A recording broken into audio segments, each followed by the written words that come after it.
कथा मंजूषा सुनने वाले सभी श्रोताओं का हार्दिक स्वागत और अभिनंदन।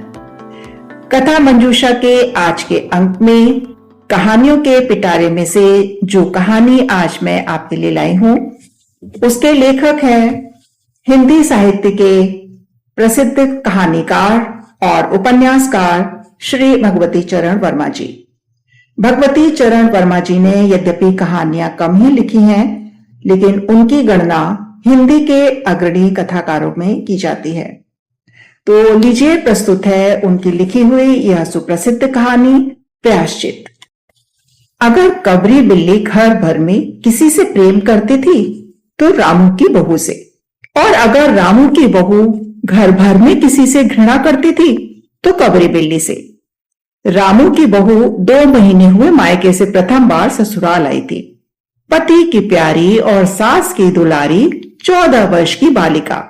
भंडार घर की चाबी उसकी करधनी में लटकने लगी। नौकरों पर उसका हुक्म चलने लगा और रामू की बहू घर भर में सब कुछ। सास जी ने माला ली और पूजा पाठ में मन लगाया, लेकिन बहू ठहरी 14 वर्ष की बालिका। कभी भंडार घर खुला है तो कभी भंडार घर में बैठे बैठे सो गई। कबरी बिल्ली को मौका मिला, घी दूध पर अब वह जुट गई। रामू की बहू की जान आफत में और कबरी बिल्ली के छक्के पंजे। रामू की बहू हांडी में घी रखते रखते ऊँग गई और बचा हुआ घी कबरी के पेट में। रामू की बहू दूध ढककर मिसरानी को जिन्स देने गई और दूध नदारत। अगर बात यहीं तक रह जाती तो भी बुरा न था। कबरी रामू की बहू से कुछ ऐसा पचर गई कि रामू की बहू के लिए खाना पीना दुश्वार। रामू की बहू के कमरे में रबड़ी से भरी कटोरी पहुंची और रामू जब आए तब कटोरी साफ चटी हुई। बाजार से बलाई आई। जब तक रामू की बहू ने पान लगाया, बलाई गायब। रामू की बहू ने तय कर लिया कि या तो वही घर में रहेगी या फिर कबरी बिल्ली। मोर्चाबंदी हो गई और दोनों सतर्क। बिल्ली फंसाने का कटघरा आया। उसमें दूध, मलाई, चूहे और भी बिल्ली को स्वादिष्ट लगने वाले विविध प्रकार के व्यंजन रखे गए, लेकिन बिल्ली ने उधर निगाह तक नहीं डाली। इधर कबरी ने सरगर्मी दिखलाई। अभी तक तो वह रामू की बहू से डरती थी, पर अब वह साथ लग गई, लेकिन इतने फासले पर कि रामू की बहू उस पर हाथ न लगा सके। कबरी के हौसले बढ़ जाने से रामू की बहू को घर में रहना मुश्किल हो गया। उसे मिलती थीं सास की मीठी झिड़कियां और पतिदेव को मिलता था रूखा सूखा भोजन। एक दिन रामू की बहू ने रामू के लिए खीर बनाई। पिस्ता, बादाम, मखाने और तरह तरह के मेवे दूध में औटाए गए। सोने का वर्क चिपकाया गया और खीर से भरकर कटोरा कमरे के एक ऊंचे ताक पर रखा गया जहां बिल्ली न पहुंच सके। रामू की बहू इसके बाद पान लगाने में लग गई। उधर बिल्ली कमरे में आई। ताक के नीचे खड़े होकर उसने ऊपर कटोरों की ओर देखा, सूंघा, माल अच्छा है। ताक की ऊंचाई अंदाजी और रामू की बहू पान लगा रही है। पान लगाकर रामू की बहू सास जी को पान देने चली गई और कबरी ने छलांग मारी। पंजा कटोरे में लगा और कटोरा झंझनाहट की आवाज के साथ फर्श पर। आवाज रामू की बहू के कान में पहुंची। सास के सामने पान फेंक कर वह दौड़ी। क्या देखती है कि फूल का कटोरा टुकड़े टुकड़े, खीर फर्श पर और बिल्ली डटकर खीर उड़ा रही है। रामू की बहू को देखते ही कबरी चंपत। रामू की बहू पर खून सवार हो गया। न रहे बांस न बचे बांसुरी।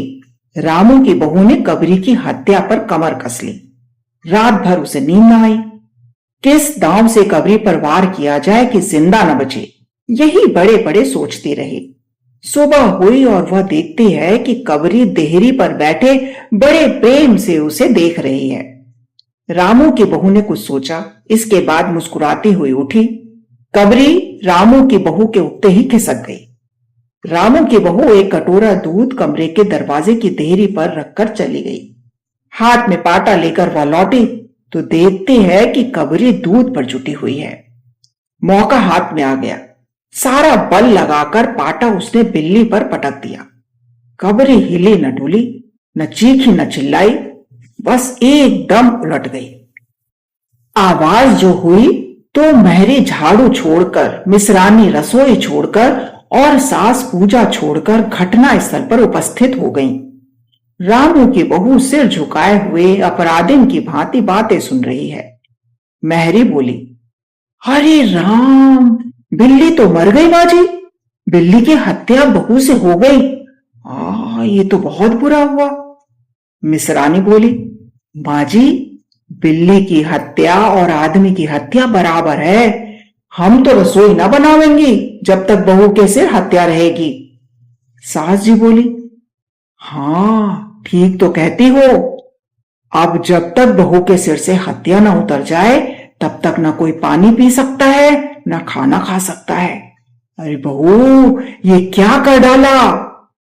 महरी ने कहा, फिर क्या हो, कहो तो पंडित जी को बुला लाएं।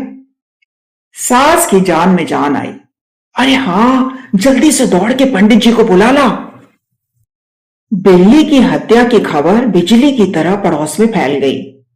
पड़ोस की औरतों का रामू के घर में तांता बन गया। चारों तरफ से प्रश्नों की बौछार और रामू की बहू सिर झुकाए बैठी है। पंडित परम सुख को जब यह खबर मिली, उस समय वे पूजा कर रहे थे। खबर पाते ही वे उठ पड़े। पंडिताइन से मुस्कुराते हुए बोले, भोजन न बनाना, लाला घासी राम की पतोहू ने बिल्ली मार डाली है। प्रायश्चित होगा, पकवानों पर हाथ लगेगा। पंडित परम सुख चौबे छोटे से आदमी थे। लंबाई 4 फुट 10 इंच और तोंद का घेरा 58 इंच।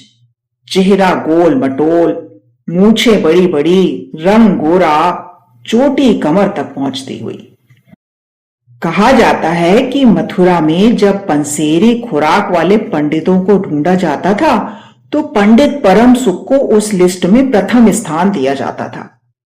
पंडित परम सुख पहुंचे और कोरम पूरा हुआ। पंचायत बैठी। सास जी, मिसरानी, किस्नू की माँ, छन्नू की दादी और पंडित परम सुख। बाकी स्त्रियां बहू से सहानुभूति प्रकट कर रही थीं। किस्नू की मां ने कहा, पंडित जी, बिल्ली की हत्या करने से कौन नरक मिलता है? पंडित परम सुख ने पत्रा देखते हुए कहा, बिल्ली की हत्या अकेले से तो नरक का नाम नहीं बतलाया जा सकता। वह मुहूर्त भी तो मालूम हो जब बिल्ली की हत्या हुई, तब नरक का पता लग सकता है। यही कोई 7 बजे सुबह, मिसरानी ने कहा। पंडित परम सुख ने पत्रे के पन्ने उल्टे, अक्षरों पर उंगलियां चलाई, मत्थे पर हाथ लगाया और कुछ सोचा। चेहरे पर धुंधलापन आया, माथे पर बल पड़े, नाक कुछ सिकोड़ी और गंभीर स्वर में कहा, हरे कृष्णा, बड़ा बुरा हुआ। प्रातः काल ब्रह्म मुहूर्त में बिल्ली की हत्या घोर कुंभी पाक नरक का विधान है। रामू की मां, ये तो बड़ा बुरा हुआ। रामू की मां की आंखों में आंसू आ गए। तो फिर पंडित जी, अब क्या होगा, आप ही बताएं। पंडित परम सुख मुस्कुराए। रामू की मां, चिंता की कोई बात नहीं है। हम पुरोहित फिर कौन दिन के लिए हैं? शास्त्रों में प्रायश्चित का विधान है, सो प्रायश्चित से सब कुछ ठीक हो जाएगा। रामू की मां ने कहा, पंडित जी, इसीलिए तो आपको बुलाया था। अब आगे बतलाओ कि क्या किया जाए। क्या जाए? यही एक सोने की बिल्ली बनवा कर बहू से दान करवा दी जाए। जब तक बिल्ली न दी जाएगी तब तक तो घर अपवित्र रहेगा। बिल्ली दान देने के बाद 21 दिन का पाठ हो जाए। छन्नू की दादी, हाँ और क्या, पंडित जी ठीक ही तो कहते हैं। बिल्ली अभी दान दे दी जाए और पाठ फिर हो जाए। रामू की मां ने कहा, तो पंडित जी, कितने तोले की बिल्ली बनवाई जाए? पंडित परम सुख मुस्कुराए। अपनी तोंद पर हाथ फेरते हुए उन्होंने कहा, बिल्ली कितने तोले की बनवाई जाए? अरे रामू की मां, शास्त्रों में तो लिखा है कि बिल्ली के वजन के बराबर सोने की बनवाई जाए। लेकिन अब कलयुग आ गया है, धर्म कर्म का नाश हो गया है, श्रद्धा रही नहीं। सो रामू की माँ, बिल्ली के तौल भर की बिल्ली तो क्या बनेगी, क्योंकि बिल्ली 20 शेर से तो क्या ही कम होगी। हाँ, कम से कम 21 तोले की बिल्ली बनवा के दान करवा दो, और आगे तो अपनी अपनी श्रद्धा। रामू की मां ने आंखें फाड़कर पंडित परम सुख को देखा। अरे बाप रे, 21 तोले सोना! पंडित जी, यह तो बहुत है। तोले भर की बिल्ली से काम न निकलेगा क्या? पंडित परम सुख हंस पड़े। रामू की मां, 1 तोले सोने की बिल्ली? अरे, रुपए का लोभ बहू से बढ़ गया। बहू के सिर बड़ा पाप है, इसमें इतना लोभ ठीक नहीं है। मोल तोल शुरू हुआ और मामला 11 तोले की बिल्ली पर ठीक हो गया। इसके बाद पूजा पाठ की बात आई।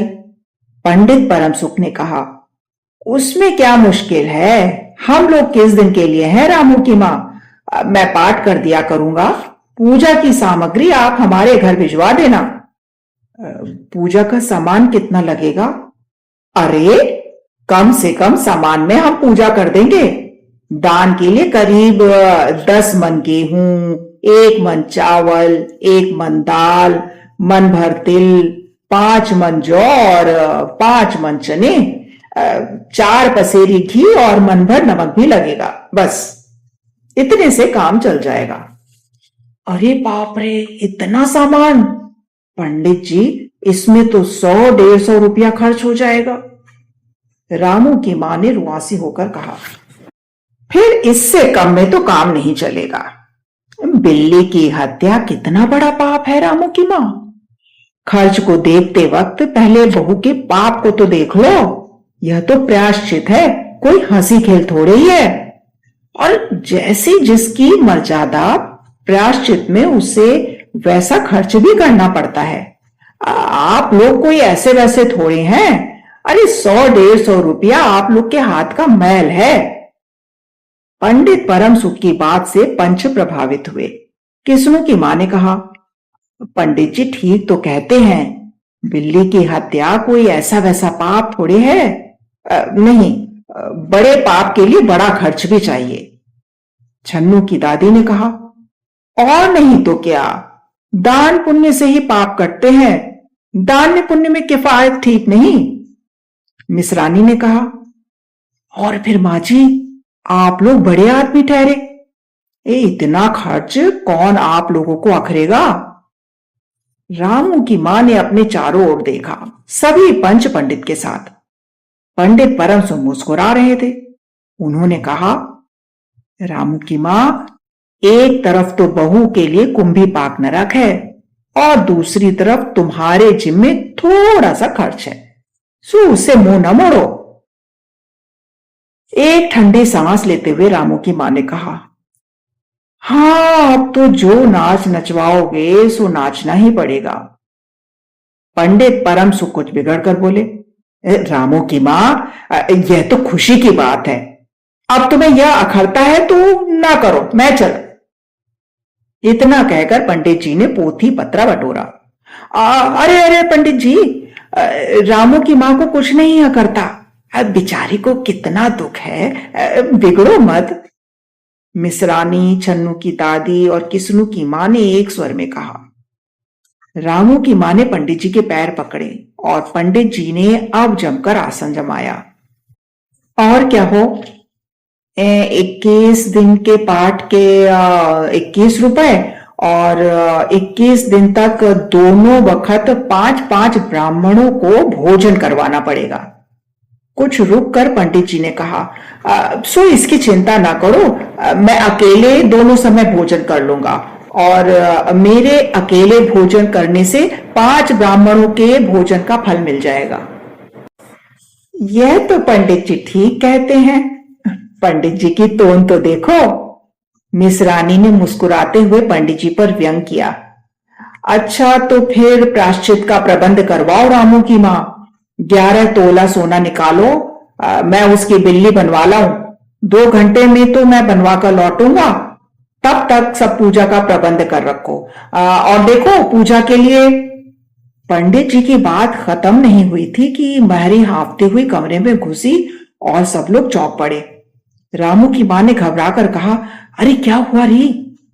महरी ने लड़खड़ाते हुए स्वर में कहा, माँ जी, बिल्ली तो उठकर भाग गई। तो दोस्तों, ये थी आज की कहानी। मुझे पूरी उम्मीद है कि आपको हमेशा की तरह यह कहानी भी जरूर पसंद आई होगी। कथा मंजूषा के अगले अंक में मैं फिर आपके सामने उपस्थित होंगी एक नई कहानी के साथ। तब तक के लिए अनुमति दीजिए, अपना ध्यान रखिएगा और सुनते रहिए कथा मंजूषा। नमस्कार।